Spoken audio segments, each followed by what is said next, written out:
O que isso faz?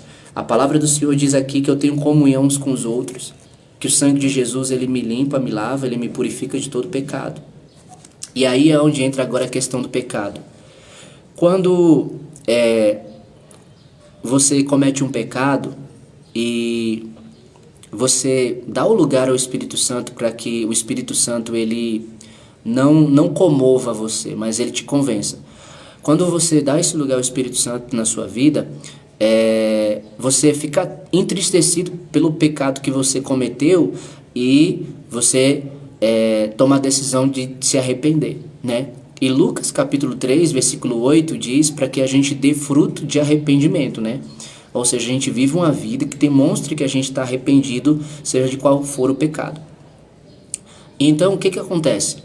O versículo de número 8 aqui diz assim, ó: se afirmarmos que estamos sem pecado, enganamos a nós mesmos e a verdade não está em nós. Por quê? Porque nós somos pecadores. Nós estamos sem a escravidão do pecado. Nós estamos sem o domínio do pecado. Porque em Romanos capítulo 6 diz que nós morremos com Cristo, que nós fomos batizados na morte de Cristo, nós fomos para Cristo, Cristo nos fez estar nele, tanto em batismo quanto em morte e ressurreição, para que assim como Deus ressuscitou Cristo mediante o seu poder glorioso, nós também vivamos uma vida nova. E a palavra do Senhor diz, pois quem morreu para o pecado, pois quem morre está justificado do pecado. E aí a palavra diz acima desse versículo, para que o corpo do pecado, eu vou abrir aqui para compartilhar com os irmãos especificamente esse versículo. Ora, se morremos com Cristo, cremos que também com ele, versículo 5, se dessa forma fomos unidos a ele na semelhança da sua morte, certamente o seremos também na semelhança da sua ressurreição. Pois sabemos que o nosso velho homem foi crucificado com ele, para que o corpo do pecado seja destruído e não sejamos mais escravos do pecado, pois quem morreu foi justificado do pecado.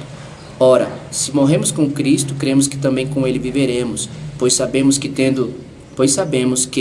tendo sido ressuscitado dos mortos, Cristo não pode morrer outra vez, a morte não tem mais domínio sobre ele, porque morrendo, ele morreu para o pecado uma vez por todas, mas vivendo, vive para Deus. Da mesma forma, considerem-se mortos para o pecado, mas vivos para Deus em Cristo Jesus. Portanto, não permitam que o pecado continue dominando o corpo mortal de vocês, fazendo que obedeçam aos seus desejos. Não ofereçam os membros do corpo de vocês ao pecado como instrumentos de injustiça. Antes, ofereçam-se a Deus como quem voltou da morte para a vida. E ofereçam os membros do corpo de vocês a Ele como instrumentos de injustiça. Pois o pecado não os dominará, porque vocês não estão debaixo da lei, mas debaixo da graça. E então, vamos pecar porque não estamos debaixo da lei, mas debaixo da graça? De maneira nenhuma. Não sabem que quando vocês se oferecem a alguém para lhe obedecer como escravos, tornam-se escravos daquele a quem obedecem? Escravos do pecado que leva à morte ou da obediência que leva à vida? Mas, graças a Deus, porque embora vocês tenham sido escravos do pecado, passaram a obedecer de coração à forma de ensino que lhes foi transmitida. Vocês foram libertados do pecado e tornaram-se escravos da justiça. Falo isso em termos humanos por causa das suas limitações humanas. Assim como vocês ofereceram os membros do seu corpo em escravidão à impureza e à maldade que leva à maldade, ofereçam-nos agora em escravidão à justiça que leva à santidade. Quando vocês eram escravos do pecado, estavam livres da justiça, ou seja, não tinham conhecimento da justiça. Que fruto colheram então das coisas das quais... Que fruto colheram então? Das coisas das quais agora vocês se envergonham. O fim delas é a morte. Mas agora que vocês foram libertados do pecado e se tornaram escravos de Deus, o fruto que colhem leva à santidade, e o seu fim é a vida eterna. Pois o salário do pecado é a morte, mas o dom gratuito de Deus é a vida eterna em Cristo Jesus nosso Senhor. Então, olha só como o versículo é bem claro. 1 João capítulo 1, versículo 8. Se afirmarmos que estamos sem pecado, enganamos a nós mesmos e a verdade não está em nós. Então, não podemos afirmar que estamos sem pecado. Por quê? Porque nós somos pecadores. Porque nós pecamos. Inclusive o próprio João aqui, em João aqui na sua primeira epístola, no capítulo 3, no versículo de número 4, ele diz: todo aquele que pratica o pecado transgride a lei, pois o pecado é a transgressão da lei. E lá no capítulo 5, ele diz: toda injustiça é pecado, ou toda maldade é pecado. Então, o que Romanos capítulo 6, versículo de número 6, ele diz? Ele diz que o corpo, o velho homem, foi crucificado com Cristo para que o corpo do pecado seja destruído e não sejamos mais escravos do pecado. Quando a gente vai lá para 1 Pedro capítulo 2, versículo 24, a palavra diz: ele mesmo levou em seu corpo os nossos pecados sobre o madeiro, a fim de que morrêssemos para o pecado e vivêssemos para a justiça. Por suas feridas vocês foram curados.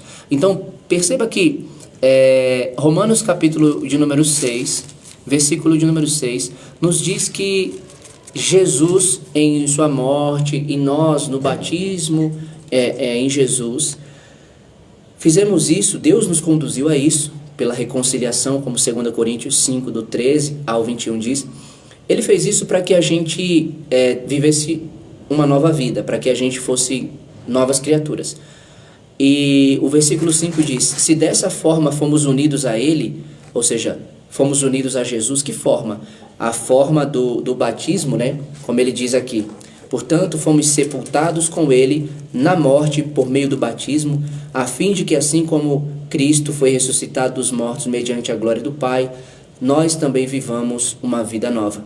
Aí no 5 ele diz: se dessa forma fomos unidos a Ele, na semelhança da sua morte, certamente o seremos também na semelhança da sua ressurreição. Ou seja, se para a morte, se na morte para o pecado, pelo batismo, nós fomos semelhantes a Jesus, Jesus morreu recebendo os nossos pecados, e se nós, através do batismo, recebemos também uma morte com Cristo para o pecado, também vamos receber o poder glorioso de Deus para nos ressuscitar semelhante à ressurreição de Cristo. E aí ele diz no 6, pois sabemos que o nosso velho homem foi crucificado. O velho homem foi crucificado. Foi o velho homem, irmãos, a velha pessoa, para que na minha mente, no meu coração, na minha vida, não mudou meu rosto, não mudou minha voz, não mudou meu nome, mudou o ser interior. O velho homem que antes era, que existia, que vivia, era o que não tinha Deus, era o que não tinha Cristo, era o que era o escravo do pecado. Agora, o novo homem é o novo homem de Cristo, em Cristo, de Deus, que ama Deus, que obedece a Deus. E ele diz, pois sabemos que o nosso velho homem foi crucificado com ele, para que o corpo do pecado seja destruído e não sejamos mais escravos do pecado.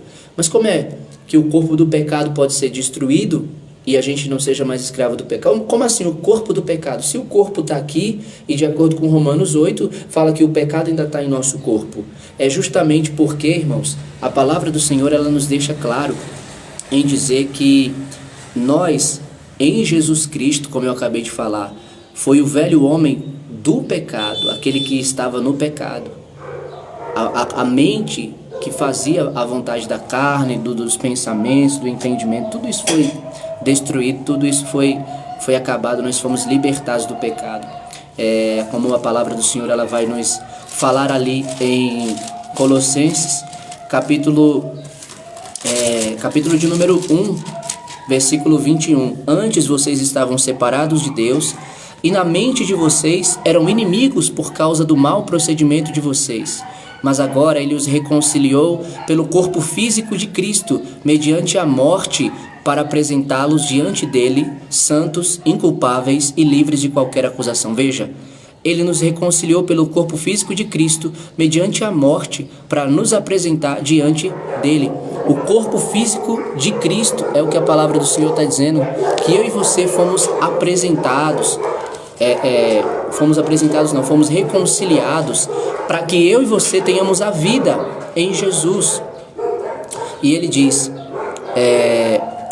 desde que, para apresentá-los diante dele, santos, inculpáveis e livres de qualquer acusação, desde que continuem alicerçados e firmes na fé, sem se afastarem da esperança do evangelho que vocês ouviram e que tem sido proclamado a todos os que estão debaixo do céu.